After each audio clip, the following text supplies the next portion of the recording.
série xew-xew est-ce que yéen a ngi seetaan série xew-xew dafa mel ni joxu leen ko attention bi war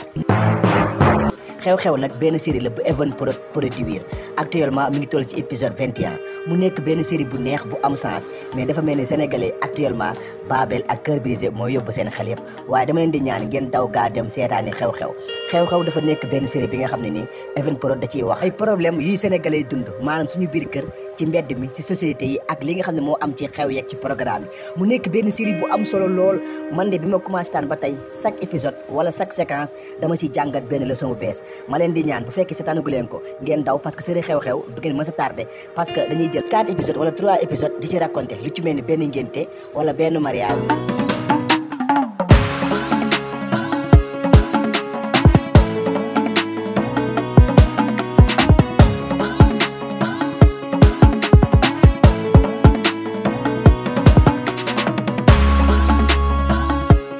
wala di ci wax ay ndono wala ay problème yi nga xam ñi ngi koy dund suñu biir kër yi wala ci mbedd mi wala société sénégalais bi di ko te li si gën a am solo nag ñi ngi si mettre valeur lii nga xam ne nag mooy askanu ngéwal di leen ci teewal bu baax a baax di askan wu ñëpp naw ñëpp ràññee série bu am solo lool man de bi ma commencé taan ba tey chaque épisode wala chaque séquence dama si jàngat benn leçon bu bees ma leen di ñaan bu fekkee seetaanagu leen ko ngeen daw parce que série xew-xew du ngeen mës a tardé parce que dañuy jël 4 épisodes wala 3 épisodes di ci raconté lu ci mel ni benn ngénte wala benn mariage wala di ci wax ay ndono wala ay problème yi nga xam ñi ngi koy dund suñu biir kër yi wala ci mbedd mi wala société sénégalais bi di ko dund bu baax a baax daw leen gaaw Even xew-xew film bu neex bu am sens lool ki ko jiite nag du kenn ku dul Serigne